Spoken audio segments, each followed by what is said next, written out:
ശ്രീ അനൂപ് ചന്ദ്രൻ കൂടിയുണ്ട്. ശ്രീ അനൂപ് ചന്ദ്രൻ, കഴിഞ്ഞ ദിവസം കെ.ബി. ഗണേഷ് കുമാർ ഉന്നയിച്ച വിമർശനം, താങ്കളും അത്തരത്തിൽ പരാമർശങ്ങൾ നടത്തുന്ന ഒരു പശ്ചാത്തലം, ഇപ്പോൾ താങ്കൾ പറയുന്നു അതിനോടുള്ള ഒരു പ്രതികാര സമീപനം ഉണ്ടാകുന്നു. താങ്കളുടെ സഹോദരൻ്റെ ഭാര്യ, അല്ലേ? ഞാൻ പറയുന്നത് തെറ്റാണെങ്കിൽ, അതായത് ഞാൻ നേരത്തെ വായിച്ചത്, യെസ്, സഹോദരൻ്റെ ഭാര്യയെ NSS ട്രാൻസ്ഫർ ചെയ്തു എന്നാണ് താങ്കൾ സോഷ്യൽ മീഡിയയിലൂടെ കുറിച്ചിട്ടുള്ളത്. ആരാണ് ഈ പ്രതികാരത്തിന് നേതൃത്വം നൽകുന്നത് അനൂപ് ചന്ദ്രൻ? അല്ല, പ്രതികാരത്തിന് നേതൃത്വം നൽകുന്നത് സ്വാഭാവികമായിട്ടും ജനറൽ സെക്രട്ടറി തന്നെ ആയിരിക്കുമല്ലോ. NSS എന്ന് പറഞ്ഞാൽ ഇപ്പോൾ ജനറൽ സെക്രട്ടറി മാത്രമാണല്ലോ. വേറെ ഏതെങ്കിലും ഒരു NSS പ്രതിനിധിയുടെയോ പ്രതിനിധി സഭയിൽ ഒരാളുടെ പേരോ പൊതുസമൂഹത്തിൽ ആർക്കെങ്കിലും അറിയാവോ? ആർക്കും അറിയില്ല. എല്ലാം അയാൾ, എല്ലാം ഒരാൾ, എല്ലാം ഞാൻ, ആ ഒരു കൺസെപ്റ്റിലൂടെ പോവുകയും ഈ പാവപ്പെട്ട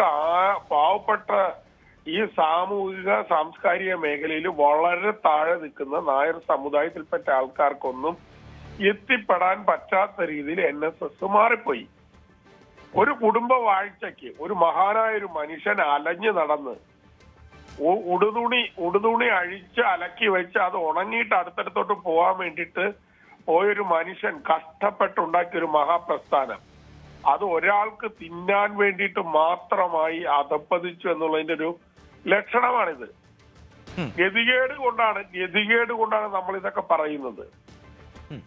ആ പറച്ചില് ഒരു പൊതുസമൂഹം മൊത്തം അതിന്റെ കാര്യങ്ങൾ ഉൾക്കൊണ്ടുകൊണ്ട്, കാര്യം ഇതിന്റെ ബൈലോ പ്രകാരമുണ്ട് ഏത് കരയോഗത്തെയും, ഇന്നലെ അങ്ങേരുടെ പ്രസ്താവന ഞാൻ കണ്ടു, ഏത് കരയോഗത്തെയും ഏത് രാത്രി വേണേലും ഞാൻ പിരിച്ചുവിടും. ആരിപ്പോ എന്താ ചെയ്യാ? എന്തൊരു ധിക്കാരപരമായ ഒരു സമീപനമാണത്. അതൊരു സംശയവും വേണ്ട. ഞാനിപ്പോ എഴുതി വെച്ചു തരാം.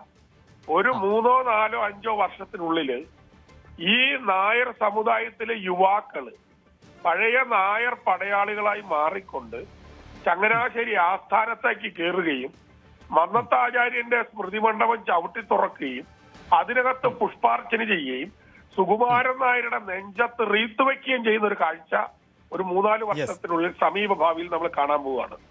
ശരി, ശ്രീ അനൂപ് ചന്ദ്രൻ, ഈ വാർത്ത റിപ്പോർട്ട് ചെയ്യുന്ന ഞങ്ങളുടെ പ്രതിനിധി ശ്രീജിത്ത് ഇതിപ്പോൾ ഓണെയറിൽ പറഞ്ഞൊരു കാര്യമല്ല ഞാൻ സൂചിപ്പിക്കുന്നത്. ഞങ്ങൾ ഈ വാർത്ത എന്തുകൊണ്ട് പ്രസക്തമാകുന്നു എന്നത് സംസാരിച്ചപ്പോൾ ഇതിൽ എനിക്ക് ശ്രീജിത്തിനോട് ഒക്കെ ഉണ്ടാകുന്ന ഒരു സംശയം എന്നത്, സ്വാഭാവികമായും എന്തുകൊണ്ട് ഇതിലൊരു ശക്തമായ പ്രതിഷേധം ഉണ്ടാകുന്നില്ല? ഒരു വൺമാൻ ഷോ ഏകാധിപതിയെ പോലെ തുടരുന്നു. അപ്പോൾ ശ്രീജിത്ത് അതിൽ പറഞ്ഞൊരു മറുപടി കൗതുകകരമാണ്. അതായത് ഈ NSSുമായി ബന്ധപ്പെട്ട സ്ഥാപനങ്ങളിൽ ജോലി ചെയ്യുന്ന ഒരുപാട് സമുദായ അംഗങ്ങളുണ്ട്. അങ്ങനെയുള്ള സമുദായ അംഗങ്ങൾക്ക് മേൽ ഏതെങ്കിലും തരത്തിലുള്ള ഈ പണിഷ്മെന്റുകൾ ഉണ്ടാകും. അതുകൊണ്ട് എല്ലാവരും നിശബ്ദമാകുന്നു. ഈ ശ്രീജിത്ത് ഇത് പറഞ്ഞ് ഏതാനും മണിക്കൂറുകൾക്കകമാണ് താങ്കളുടെ പോസ്റ്റ് വന്നത് എന്നത് അങ്ങേറ്റം കൗതുകകരമാണ്. ഇത് താങ്കളുടെ ഭാര്യ, താങ്കളുടെ സഹോദര ഭാര്യയ്ക്ക് അങ്ങനെ ഒരു പണിഷ്മെന്റ് ഉണ്ടാകുന്നു. അപ്പോൾ ഇതുകൊണ്ടൊക്കെയാണ് വലിയ പ്രതിഷേധം ഉയരാത്തത് എന്ന് പറയുന്നൊരു സാഹചര്യമുണ്ട്. അതെ, കാര്യം ഈ കരുവാറ്റ എന്ന് പറയുന്ന സ്ഥലത്തായിരുന്നു ചേട്ടത്തെ ജോലി ചെയ്തിരുന്നത്. അവിടുന്നാണ് വീടിന്റെ അടുത്ത് ഏകദേശം ഒരു 18 കിലോമീറ്റർ ദൂരമുള്ള തൃച്ചാറ്റുകുളത്തേക്ക് ജോലിക്ക് വന്നത്. ഞാൻ ഈ ഒരു സ്റ്റേറ്റ്മെന്റ് നടത്തിയപ്പോഴത്തേക്ക് ഉടൻ തന്നെ നേരെ എടുത്ത് അടിച്ചിരിക്കുന്ന അടൂരേക്കാണ്. ഇത് കാറ്റിൽ പോയാൽ KAT കേരള അഡ്മിനിസ്ട്രേറ്റീവ് ട്രൈബ്യൂണലിൽ പോയാൽ അപ്പൊ തന്നെ വിധി കിട്ടും. കാര്യം അക്കാഡമിക്ക് ട്രാൻസ്ഫർ ചെയ്യാൻ പാടില്ല എന്നൊരു നിയമമുണ്ട്. ശരി, ഞാൻ ആ സംശയത്തിലേക്ക് വരാൻ തുടങ്ങുകയായിരുന്നു. സ്വാഭാവികമായും അങ്ങനെ നിയമപരമായി പോകുന്നുണ്ടോ എന്താ അതറിയാൻ സാധിക്കും. നിയമപരമായി പോകുമല്ലോ. സുകുമാരൻ നായരുടെ കീഴേ ഇരിക്കുന്ന അയാളുടെ ഒരു രീതിയിലല്ലോ നമ്മൾ പോവുക. NSS എന്ന് പറയുന്ന സുകുമാരൻ നായരുടെ അച്ചുവീടല്ലല്ലോ. സുകുമാരൻ നായരുടെ അച്ചുവീടല്ലല്ലോ NSS എന്ന് പറയുന്നത്. NSS വലിയൊരു മനുഷ്യൻ ഉണ്ടാക്കിയ ഒരു പ്രസ്ഥാനമല്ലേ. താങ്കൾ പറയുന്നതിൽ എനിക്ക് ചില വിയോജിപ്പുകളുണ്ട് വ്യക്തിപരമായി. പക്ഷെ താങ്കളുടെ അഭിപ്രായമാണ്. ഇപ്പോഴത്തെ കാലഘട്ടത്തിന് നിരക്കുന്നതാണ് ഈ അച്ചുവീടെന്നൊക്കെ ചോദിക്കുന്നതിനോട് എനിക്ക് വ്യക്തിപരമായി വിമർശനമുണ്ട്. എങ്കിലും ഒരു കുടുംബ സ്വത്ത് പോലെ കൊണ്ടുനടക്കേണ്ട ഒന്നല്ല NSS. പക്ഷേ ഈ നായർ സംരക്ഷണ സമിതിക്ക് എത്രത്തോളം ശക്തി പ്രാപിക്കാൻ സാധിക്കും? ഈ തെരഞ്ഞെടുപ്പ് പരസ്യമായി നടത്തുക, ഈ ഏകാധിപത്യ സമീപനം ഇല്ലാതാക്കുക എന്നൊക്കെ പറയുന്നൊരു മൂവ്മെന്റ് ശരിയാണ്. ഏതൊരു വലിയ മൂവ്മെന്റിന്റെയും തുടക്കം ഇങ്ങനെയൊക്കെ ആയിരിക്കും. പക്ഷെ ഇത് ശക്തി പ്രാപിക്കും. 50% മാർക്ക് മേടിക്കാത്ത അങ്ങേരുടെ മോൾ അങ്ങനെ പ്രൊഫസറായി. അവരെങ്ങനെ UGC നിയമത്തെ മറികടന്ന് അവരെ പദവിയിലിരിക്കണോ? വിദ്യാഭ്യാസത്തിന്റെ മഹിമയുടെ 7 അയലോക്കത്ത് പോലും ഇല്ലാത്ത അവരെങ്ങനെ ഇന്ന് കോളേജുകളുടെ NSS കോളേജുകളുടെ മുഴുവൻ തലപ്പത്തിരിക്കുന്ന സ്ത്രീ? NSSല് ഈ സുകുമാരൻ നായര് അധികാരമേക്കുന്ന സമയം മുതൽ ആ സമയത്ത് എത്ര സ്ഥാപനങ്ങൾ ഉണ്ടായിരുന്നു? അതിനുശേഷം എത്ര സ്ഥാപനങ്ങൾ പൂട്ടി? ഒരു കണക്കെടുത്ത് നോക്കിയാൽ പോരെ ഒരു മനുഷ്യന്റെ ഭരണത്തിന്റെ അളവുകോൽ അറിയാൻ. അല്ല, അങ്ങനെ കണക്കെടുക്കണമെങ്കിൽ ഒരു പരാതി ഉയരണമല്ലോ. ഇവിടെ എന്താണ് പ്രശ്നം? ഇതിലിപ്പോൾ സർക്കാർ സംവിധാനങ്ങൾക്കൊന്നും ഇതിൽ ഇടപെടേണ്ടതില്ല, കാരണം അതൊരു സമുദായത്തിന്റെ കാര്യമാണ്.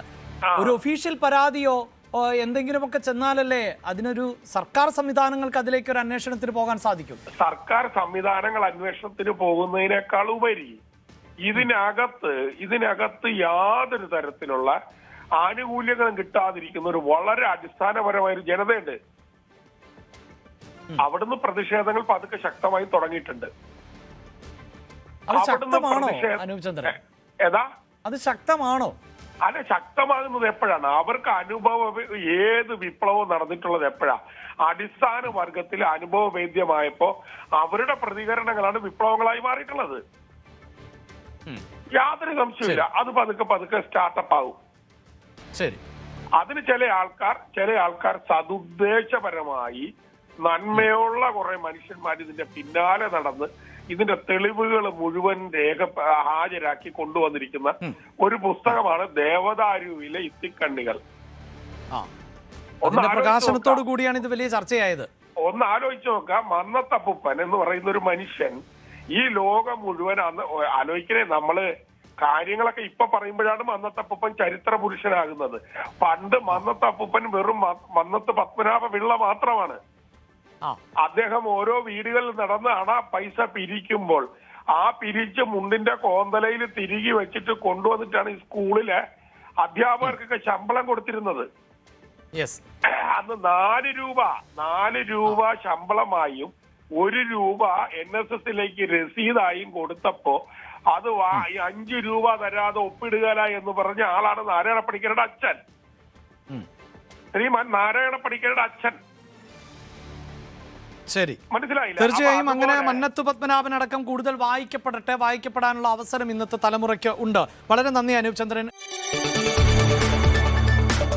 കൂടുതൽ വാർത്തകൾക്ക് News 18 Keralam YouTube channel subscribe ചെയ്യുക.